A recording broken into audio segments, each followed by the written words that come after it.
All right, today we are jumping into something that's really at the core of what it means to mature spiritually. We're talking about that delicate but oh so powerful dance between truth and love. The Apostle Paul, in his letter to the Ephesians, he doesn't lay these out as an either-or choice. He sees them as two threads that absolutely have to be woven together. So let's dig in and figure out what that actually looks like. But before we can get to the solution, we have to get a really good handle on the problem. And the thing about unspoken truth is that it doesn't just disappear. It doesn't stay quiet. There's a great children's story that paints this picture perfectly. It's about a boy, a secret, and a dragon that just keeps growing. So this little boy, Billy Bixby, wakes up one morning and finds a dragon in his room. It's about the size of a kitten. So he tells his mom, right? But she just waves it off, saying there's no such thing as dragons. And here's the kicker. Every single time she denies it, the dragon gets a little bigger. By lunchtime, it's the size of a horse. By dinner, this thing is so enormous, it has literally lifted the entire house right off its foundation. That unspoken truth, that reality they refused to look at, it didn't go away. It swelled up until it took over everything. And that story just hits the nail on the head, doesn't it? When we ignore a truth, it swells up, it causes division, it destroys things, just like Billy's dragon. But the second they finally acknowledge it, the moment they speak the truth out loud, it shrinks right back down to a manageable size. Its power is broken. And that right there is the difference between letting a problem fester in the dark and bringing it into the light with love. Okay, so if ignoring the truth is that dangerous, what are we supposed to do? Well, the world often gives us this false choice, right? A really simple but totally unhelpful binary that basically forces us to pick a side. On one side, you've got the just speak the truth camp. Call it like it is, who cares about feelings? Then on the other side, you've got the just be loving crew. Hey, don't rock the boat, just keep the peace no matter what. But the biblical framework just completely rejects that false choice. It says there's a better way. And here it is, this is the key. And you gotta hear this. This isn't a friendly suggestion, it's a command. Ephesians 4:15 tells us exactly how we're supposed to mature. It's not by choosing truth or love.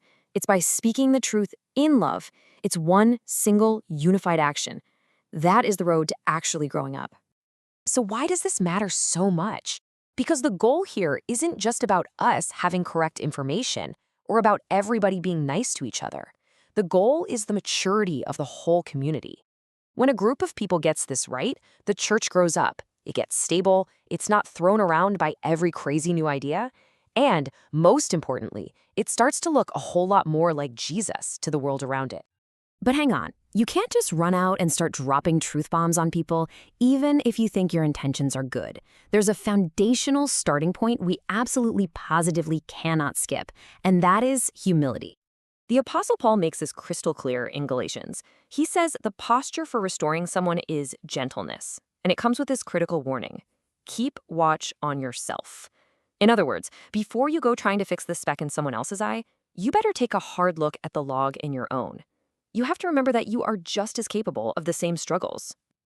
I heard this story about a pastor who had this really tough supervisor named Chuck, and one day, after arguing a point he was just so determined to win, Chuck cut right through all the noise with one simple question. He just looked at him and said, "Would you rather be right or related?" Wow, that question just cuts right to the heart of our motive, doesn't it? You can be 100% correct, but if your goal is just to win the argument instead of preserving the person, you've already lost. So this is the crucial distinction. Your posture, your attitude, determines the impact of the truth you speak. Truth that's spoken from a place of pride, where you're standing over someone just to prove you're right, that kind of truth just burns relationships to the ground. But truth spoken from humility, where you're kneeling with someone in a spirit of service, that's the kind of truth that actually brings healing. Now, even with the right motive, this is not easy. Not at all. Humility has to be paired with another really important virtue: courage. Because speaking the truth in love often means you have to choose someone's long-term health over your own short-term comfort. Man, this proverb is just so powerful. Think about it. An enemy might flatter you, say all the nice things just to keep things smooth. But a true friend? A true friend is willing to give you a faithful wound, that hard truth, because they care more about where you're heading in the long run than how you feel in this exact moment. They'll risk the temporary discomfort to help you avoid a much bigger crash down the road. And let's be absolutely crystal clear about this. Love and comfort are not the same thing. they're often opposites. True love is invested in your growth, and real growth always involves some challenge. Comfort, on the other hand, just wants to avoid friction at all costs.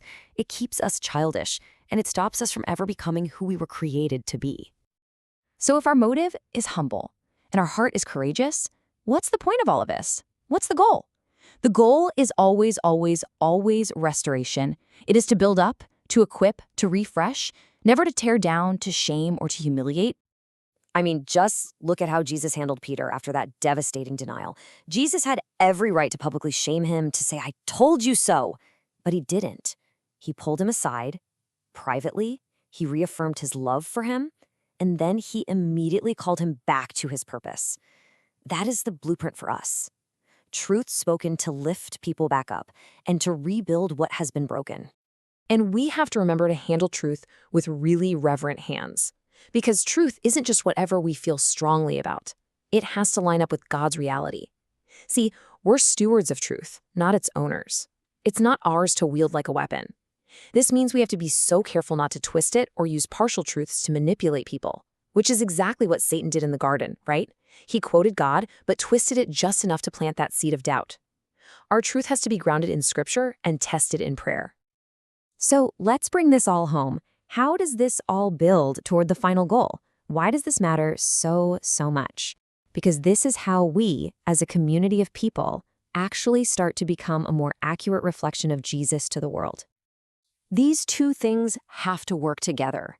Think of it like this. Truth is what brings stability. It's the anchor that keeps us grounded so we aren't tossed around by every new idea. And love? Love is the ligament. It's what binds us together, what allows us to bear the weight of that truth as a community. When you put them together, they make us mature, anchored, but not arrogant.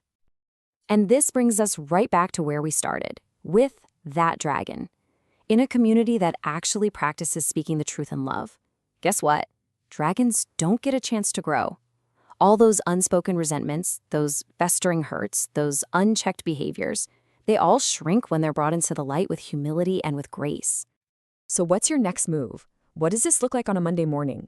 Here are 3 challenges for you. First, be teachable. Go to a friend you trust and just ask them for feedback on your blind spots. Second, be courageous. You know that hard conversation you've been putting off? Pray for courage and then go have it, aiming for restoration. And third, be humble. When someone speaks a hard truth to you, just listen first. Don't get defensive, just listen and discern what God might want you to hear, even if the delivery isn't perfect. And ultimately, this just reframes the entire thing.